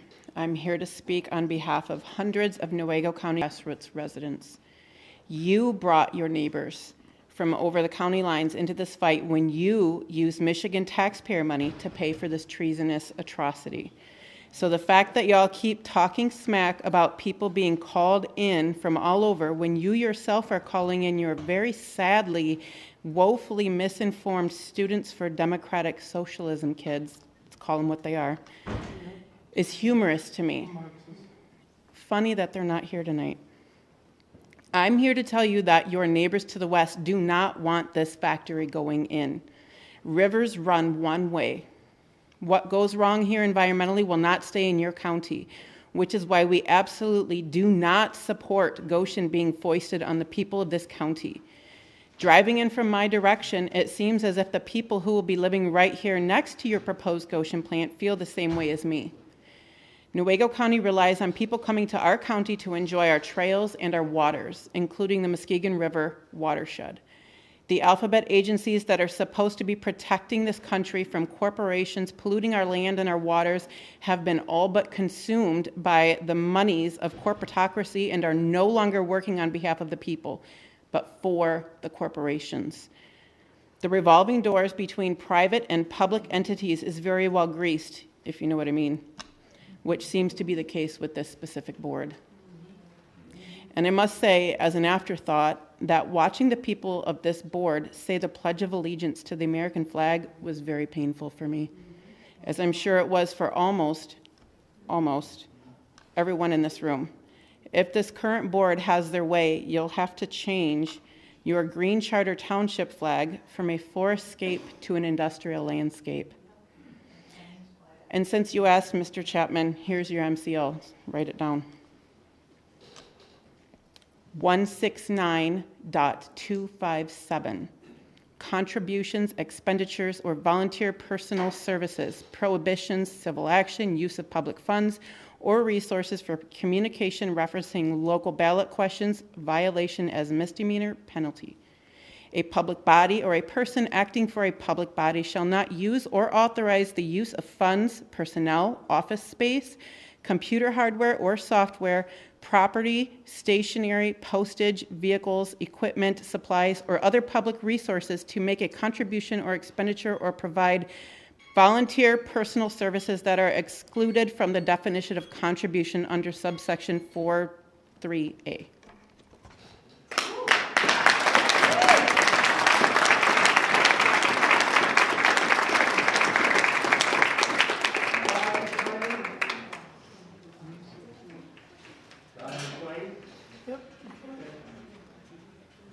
All right, Todd McLean from Big Rapids Township. It's saddening to hear the people say that, they've been in this area for generations, for over 100 years. And I don't know, that's not to listen to them, not to get their feedback like the other townships around you. When they sent out surveys, they had questionnaires going out. Why they don't mean anything to you, obviously, to not even ask them that. But anyway, this electric battery, the EV technology, will probably be obsolete within 15 years. And hydrogen, I'm positive will replace it. The only one that'll benefit in the long term is China. They'll benefit immediately. They have control of so much cobalt. They're buying more land in South Africa and Brazil and other countries in the southern hemisphere, and they'll control the other minerals. All we'll get is a manufacturing plant. We're losing land. We'll give up land to them, paid for by the state of Michigan. I think that's sad that they gain so much and we lose so much. They win, we lose. And then I wondered, like the last speaker said, we're all the little Democrat socialists, 20-year-old Democrat socialists from Ferris State University. They pay no taxes, and yet they've got input here. It's truly sad that FSU has to trot out kids to push their agenda, but then I don't expect much more of that out of state-run universities. And I moved here. I've only lived here 5 years. I left the Grand Rapids area, the townships, the suburbs. I've always been up north. I've had a cab. I used to have a cabin up north, up by Luther. I moved up here when I sold the cabin, and I had to quit working early because I have Lyme disease and fibromyalgia, which is pain all over in my body. When I had to retire early, I moved up here, and I have 10 acres, which is my own little slice of heaven. I don't want to see this place changed. I moved away from Grand Rapids. I don't want Grand Rapids to move up here.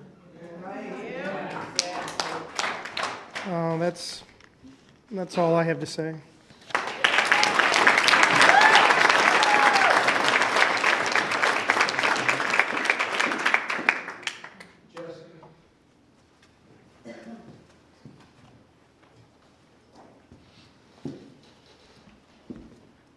Hello, everyone. I'm here today to just go over the basics. We have been doing this for a while now, and it's at the point where your positions are collapsing right underneath of you because you refuse to listen to anyone. And I'm speaking for the children. I have taught Sunday school with Denise. I have been part of the family church down here for years. And you have rumors going around because we don't like it, that we're disturbing things. They want to call out Kelly for what happened to the water when it was probably the previous owner before him. And it's like we want to speak for the children's future and their freedom to have a rural community here. We have sat back and watched this go across the state between the solar panels that are totally dangerous and destroying our country and our state. I met a woman that has her business completely surrounded by solar panels. They emit chemicals if something happens and breaks them, like hail or something like that. We have our dams being threatened, and now there's residents that have been living there for generations in communities. And it's like consumers has turned into a monopoly enabled by our government. And then you have the EV battery, electric car agenda. We all have to have an electric car by such a time. Well, that's taking our money instead of putting it into our communities and helping them grow and stay rural and stay touristy for the nature. Instead, you're trying to do this monstrosity of sheer evil to us. It's nothing good for anyone, especially the innocent children that have no choice in the matter. We are the ones that have to stop this. And I hope you understand that. It's nothing personal. You've made your decision, that's your path. We've made our decision. It's not a competition here. What it is we're trying to stop our environment from being destroyed. That's all it is. We don't want a city here. I have said it. We have said it. No one's listening. But I can tell you who is. All the other communities that are fighting the same thing we are.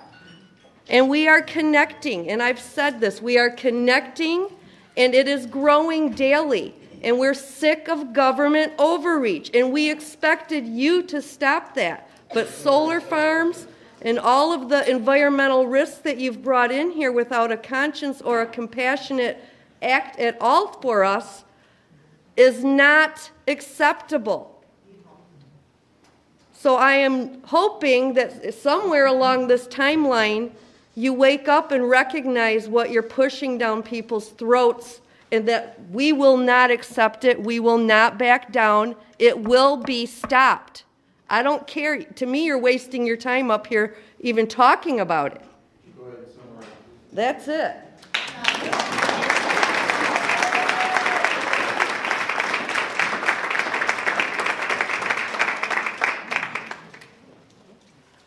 Tanya? Evening board. Dale. So I am here, I have a lot of things I have to say. Number one, Mr. Chapman, I gave you a call, and I basically had to beg you to tell me about why it is, how there was no FOIA on my message I left here at my town hall. And so I came in, I requested one. The letter said, none exist, y'all. None exist. So I called the very next day, I asked, and he didn't like what I had to say. He hung up on me, 3 times maybe, and I kept calling back. Finally, I gave him a brief break. And finally, I asked him, come on, tell me. He says, you're not going to like the answer, Tanya. And I said, probably not, but tell me anyways. So he found my message, y'all, to be funny. So he felt the need to type it out, to give it to Tracy Robinson Ruel, who is not your constituent. She has been nothing but a bully online. Your sister puts on there, well, I guess you better keep a closer eye on your horses. 2 weeks, gosh darn later, one of her horses died. Then, here over, I think it was last weekend, oil in her stallion's water truck. You think that's funny, Mr. Jernstead? Do you think it's, oh, he's always laughing. So, why? Why the dishonesty? You get up on that board and well, they kicked me out of there. Will you send it over to the negative no-Goshen group? As if you're some kind of hero man that gets up on there talking anything good. You get on there to spew your BS and talk about us that are protesting as if we are not allowed. You get on there and you have your little talks. I was here at the last meeting at exactly 6 o'clock, and Tracy Robinson Ruel, who is not a live person here, she is, you will look up to her in any way. And with you, Denise, the one where I go to church. She goes into the church that my grandpa, my Uncle Benny built, not you, not her. I am summarizing. So, your mother-in-law Bible schooled me. She's rolling in her grave. I hope y'all feel good. The land that you got was given. You didn't have to work your little fanny off for that, did you? No, you did not. None of you. Not even you. Thank you.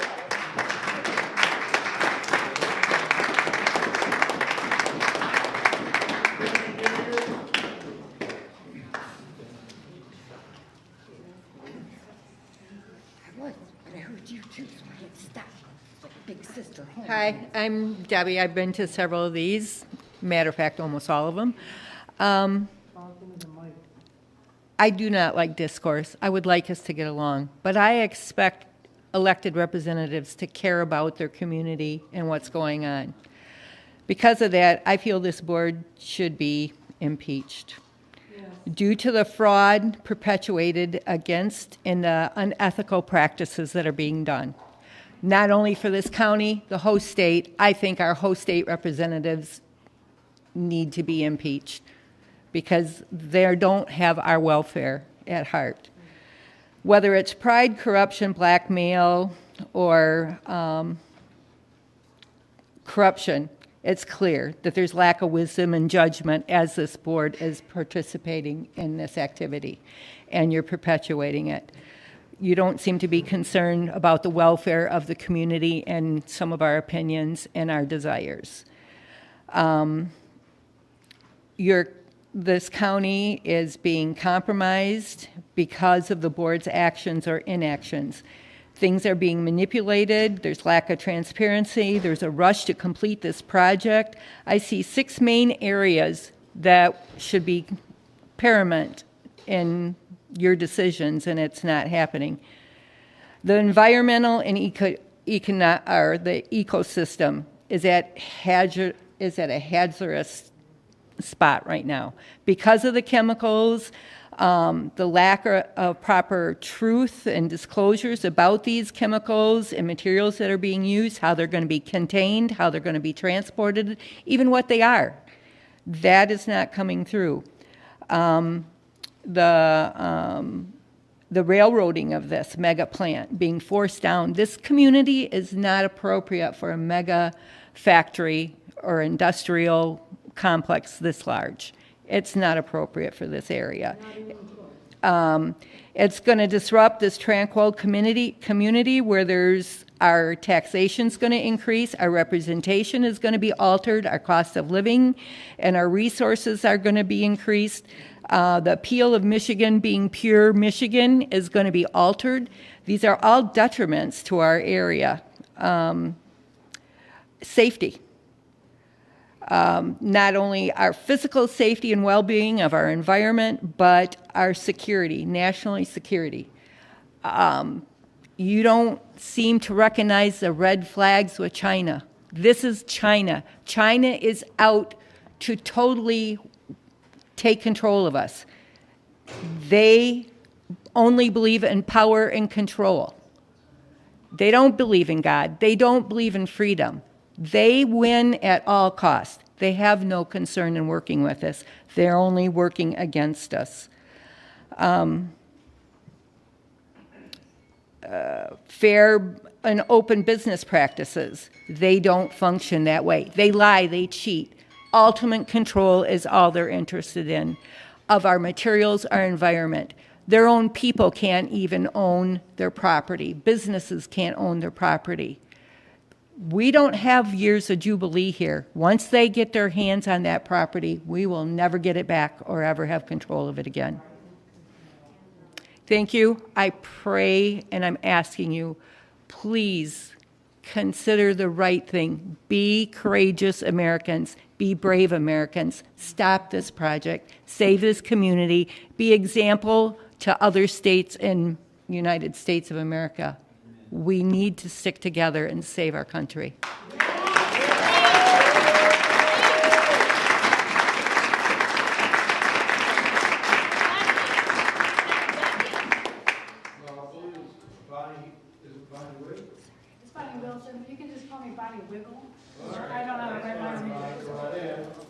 You guys know me, I speak for the trees. Yay, it's me. Okay, so, guys, come on, we've already talked. No to any of you. We're calling you back, right? We're doing all that stuff, right, Kelly?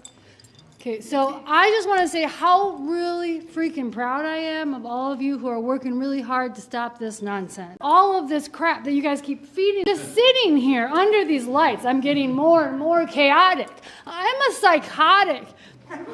I moved here for the silence. Come to my house. You can see it. I I sing about it. Come with me, you'll see me healing my psychosis. I can't do it. If there's so much noise and lights on, it's so much freaking pollution. Hey, I did it. I didn't swear. I'm so proud. Okay? But the neighbors have their lights on. You said, yes, okay, you can cut some trees down and check out for those towers, smushing our plants and calming them down. Those people never provided any internet. No, not once.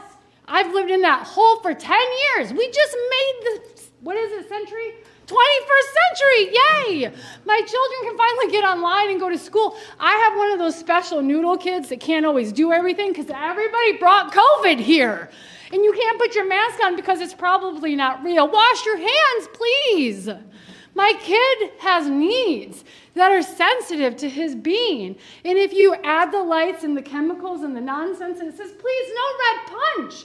The butterfly says it. You can't even see your own nonsense. Please, for the love of God, for the love of the trees and the leaves and all the tiny little bugs that I just released back out, because I'm outside doing the problems, taking care of the stuff that none of you want to anymore. Go outside, plant a tree, pick up a seed, eat it, see what happens to your insides. If it hurts you, it's because you got dirty, gross crap growing inside, because you know the naughty shit that that you do. I'm sorry, I'm not around humans. They're gross. They freak me out. I can't be out here. My dog's not here anymore. He's at home taking care of the new noodle kid that I got, because they can't be outside because they're so afraid of all of you guys. Be a good, quiet community like we're supposed to. Build the trees, fix the canopies, put the plants in that we need that will help provide for better insulation, for better understandings, for better environments for us to breathe in. You guys are already spending all the money and cutting the ley lines. You guys are already doing all this stuff. We know that you've spent it and already said it's okay. Come on now. Who cares about the time? I care. I care about my children and the people who live downstream. I have a holy well on my property. Do you even know what that means? The Native Americans were here. Give it back if you're not going to take care of it. I'm out there doing it. Please stop spending our beautiful whatever this is on silly, stupid, hard surfaces that don't do anything for us. This ground in here is gross. It's moldy. These lights are poisoning. And you're worried about going on some weird little vacation? I have a conference you can come to. You won't survive it.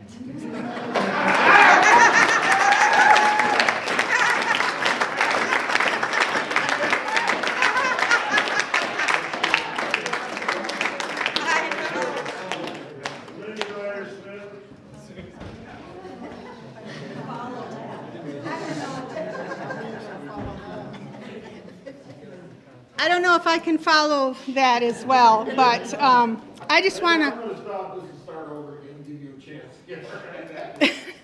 Go ahead. Well, I'm very sad because I remember we had a meeting, I don't remember the dates, but it was the night before Jim went down to Lansing and told them down in Lansing that he had lots of support. I think that might have been a lie.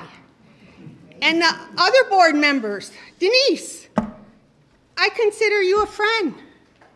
Janet, I worked with you on the elections a couple years.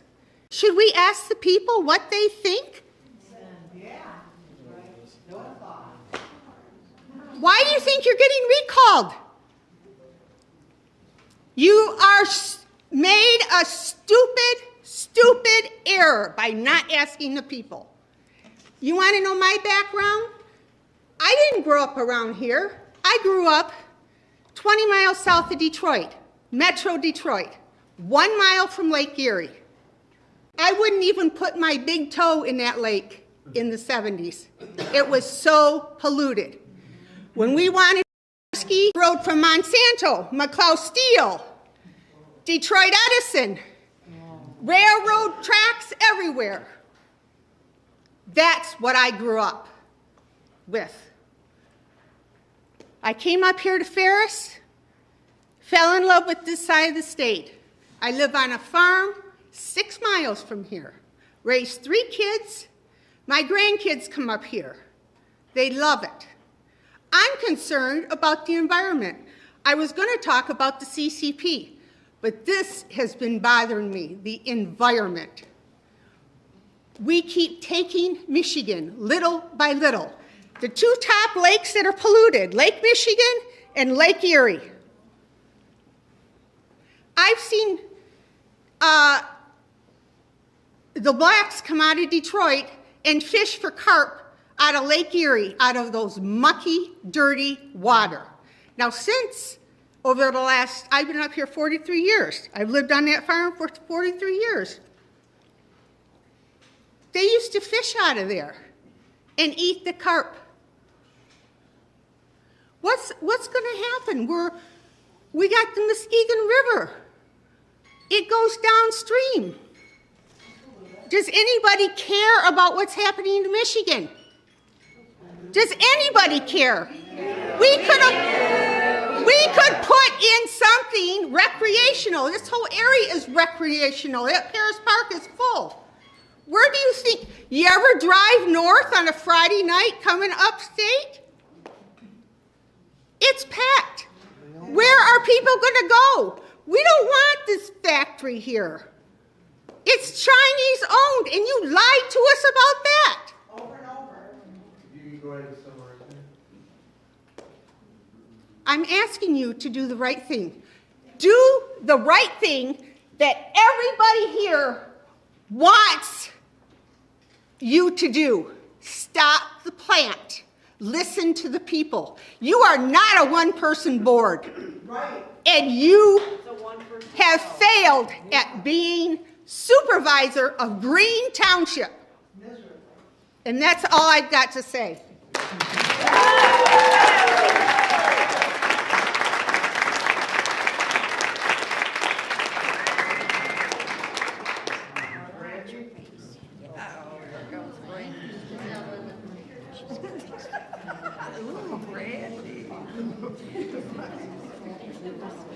Here. Start off by saying that Sheriff Miller, poke your head on out, sir. He started off by addressing both sides, and I just walked around to go to the bathroom, and I told him when he was addressing both sides, he should have made sure he turned around and pointed it at you guys, mainly you, Chapman, because these ones hide behind their family members, a sister, a husband, a son. Your husband's attacking me on my personal Facebook page over a protest video. He don't like it, he can go elsewhere. And whoever it was from your family that got sent on down to talk about if I even know what a real Christian is or not, I'd like them to ask themselves that and not try to condemn other people for doing what they're doing. Do you know that God says that we are not greater than anything? We are to care for everything here. You guys are destroying an entire ecosystem, just like that, no questions asked. How come in your development agreement it doesn't say anything about demanding an EIS or demanding to scavenger the land out there to see what animals, plants should be protected and either relocated or anything? There's no consideration for the land, none. You guys want to act like, oh, it's not farmland. It's pristine nature. It's got streams that are zoned A. As soon as Goshen comes in and starts sucking that amount of water out, it's instantly a zone D. You guys are okay with that. Do you know what cold streams, cold transitional streams are that are out there on that property? Some of the best sought after streams that in the months of July when it's so hot and everything always dies, all the trout and all of the other everything, no, they survive there. They sustain. It should be protected. It should not be compromised and just sold out for nothing. When it leads right to our river, and where does our river lead to? What do we care about? We care about EV batteries. Can we eat them, people? You guys want to talk about the jobs? And again, back to Officer Bryan, because he should have addressed you. You're a bully. You're being disrespectful. You're pushing people to their limits. And just like I told him, that's when people take action and that's when people do things. Don't take it as a threat, everybody, because Brady's not going to do it. But somebody may. And you're pushing them in a corner. You're taking any little right that we have away, any little thing, and you keep smiling, you big overgrown thing. You want to, during the protest, you swerved your Jeep at us. And you Yes, you did. did. Guess what? God knows the truth. You are sick. Brandy, get it under control. I'm in control. Get it under control. Get him under control.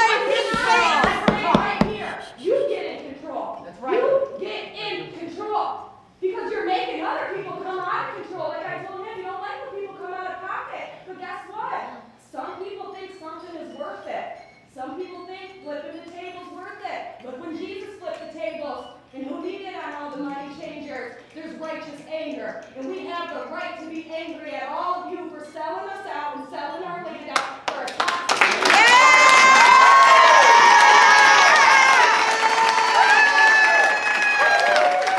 I'm not done. The jobs, no, the jobs, I got 30 seconds, say clap. The jobs that you guys are offering us and saying that they're so good. Look into Altium battery cells and see in the first 5 months of 2023, over 22 incidents, electrocutions, spills in their cathode mixing department, and MP spill, chemical spill. These people, they don't have the UAW involved. The UAW is about to go on strike because of all of this and because of all the mistreatment all across the board and corporate greed that you're allowing to come into our community. So why can't you demand an EIS, or why can't you demand that if there is a chemical spill or if there is something, they are held responsible? That wasn't even in your development agreement. Nothing to protect us was in your development agreement. Nothing, not a damn thing. You are sick. Yep, thank you, don't thank you. Anybody that have thanked you is mental. You're mental. Your time's up, Mr. Recall. And you?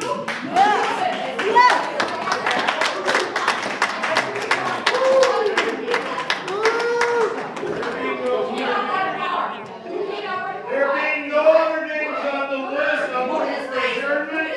Come on. Can you outrun the car? Can you? This meeting is adjourned. Thank you. What, guys? Go grab her and calm her down.